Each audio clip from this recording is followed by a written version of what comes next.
समुंदर की गहराइयों में एक ऐसी कहानी छुपी है जो दुनिया को हिला कर रख देगी। एक ऐसी कहानी जो सिर्फ लुटेरों की नहीं बल्कि जीने की एक मजबूरी भी है। एक रात एक बड़ा तेल टैंकर समुंदर में शांति से सफर कर रहा था। अचानक छोटी तेज रफ्तार वाली नावें उसके चारों तरफ दिखाती हैं। क्रू घबरा जाता है। कुछ ही मिनट में बंदूकों से लहे खतरनाक आदमी टैंकर पर चढ़ जाते हैं। कैप्टन को मजबूरन हार माननी पड़ती है। एक कॉल होती है फिरौती की मांग, $10 मिलियन। लेकिन ये लोग कौन है? क्या ये सिर्फ खतरनाक अपराधी हैं या किसी और बड़ी कहानी का हिस्सा? आज हम जानेंगे सोमाली पायरेट्स की असली कहानी, एक कहानी जो ताकत, मजबूरी और एक भूल चुकी दुनिया का सच है। कई सालों पहले सोमालिया के मछुआरे शांति से अपनी जिंदगी जी रहे थे। समुंदर उनका घर था, मछली पकड़ना उनका जीवन। लेकिन फिर एक ऐसा वक्त आया जो सब कुछ बदल गया। 1990 के दशक में जब सोमालिया की सरकार गिर गई तो विदेशी जहाजों ने उनके समुंदर को लूटना शुरू कर दिया। बड़े बड़े यूरोपीय और एशियाई ट्रॉलर सोमाली समुंदर से हजारों टन मछली ले गए। सोमालिया के मछुआरे भूखे मरने लगे। फिर एक और भी बड़ा सच सामने आया। विदेशी देश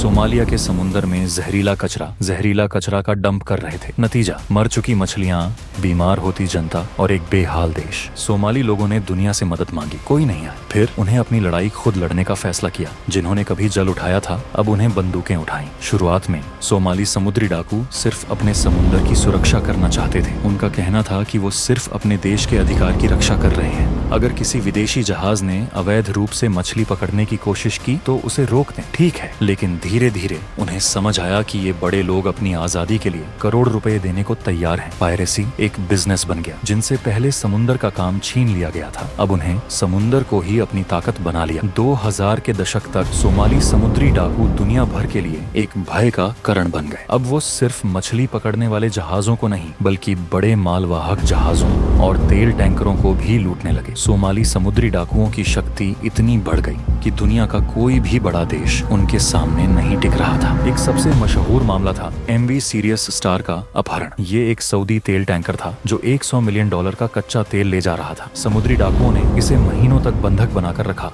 और लाखों डॉलर की फिरौती ली। ये देखकर दुनिया घबरा गई। शिपिंग कंपनियों ने नए तरीके सोचने शुरू किए। कुछ ने अपनी सुरक्षा बढ़ाई तो कुछ नए रास्तों से चलने लगे। लेकिन सोमाली समुद्री डाकू और तेज हो गए। अब वो समुंदर के बीच में भी हमला करने लगे। एक नया साम्राज्य जन्म ले चुका था। एक साम्राज्य जो सिर्फ डर का नहीं, ताकत का भी था। फिरौती के करोड़ रुपए मिलने लगे। समुद्री डाकू एक रात में लखपति बन गए। सोना, लग्जरी कारें, बड़े बंगले। समुद्री डाकू गिरोह के नेता राजा जैसा जीने लगे। लेकिन इसके साथ एक और नया खतरा आया। अब पायरेसी सिर्फ एक बिजनेस नहीं रहा बल्कि एक गैंग वॉर बन गया। अलग अलग समुद्री डाकू समूह एक दूसरे से लड़ने लगे। आतंकवादी संगठन भी पायरेसी के पैसे का इस्तेमाल करने लगे। अब ये सिर्फ एक समुद्री चोरी नहीं थी, ये एक बड़ी जंग बन चुकी थी। और इस जंग को सिर्फ एक ताकत रोक सकती थी, दुनिया की सबसे बड़े देश की सेना। 2008 तक सोमाली पायरेसी दुनिया का सबसे बड़ा समस्या बन चुका था। अमेरिका, ब्रिटेन, फ्रांस और भारत जैसे देशों ने अपनी नौसेना सोमाली समुद्र में भेज दी। जंग शुरू हो गई। नौसेना के विशेष बलों ने उच्च जोखिम वाले बचाव अभियान शुरू किए। सबसे मशहूर मिशन था MV मार्सक अल्बामा का हाईजैक। क्या मिशन में अमेरिकी नेवी सील स्नाइपर्स ने समुद्री डाकुओं को मार गिराया। इसके बाद धीरे धीरे समुद्री डाकू नेटवर्क टूटने लगे। कई समुद्री डाकू गिरफ्तार हुए, कई मार दिए गए। पायरेसी का साम्राज्य अब गिर रहा है। 2015 तक पायरेसी लगभग खत्म हो चुकी थी। बड़े बड़े युद्धपोत सोमाली समुद्र में गश्त कर रहे थे। समुद्री लुटेरों पर हमला करना मुश्किल हो गया। लेकिन ये समस्या का असली समाधान क्या है? सोमालिया आज भी गरीब है। विदेशी जहाज आज भी अवैध रूप से मछली पकड़ रहे हैं। जहरीले कचरे का डंप होना कभी बंद नहीं हुआ। तो क्या ये समुद्री डाकू सिर्फ चोर थे या फिर एक मजबूर समाज का गुस्सा? दुनिया ने सोमाली समुद्री लुटेरों को सिर्फ एक अपराधी माना, लेकिन असली कहानी और गहरी थी। कहीं ना कहीं ये सिर्फ लुटेरे नहीं, एक बेहाल देश की आखिरी उम्मीद भी थी। तो आप क्या सोचते हैं? क्या ये सिर्फ खलनायक हैं या एक भूले बिसरे समाज के अंतिम सिपाही? मुझे कमेंट करके बताएं अपनी राय। लाइक, शेयर और सब्सक्राइब करें ताकि ऐसे और सच आप तक पहुंच सकें।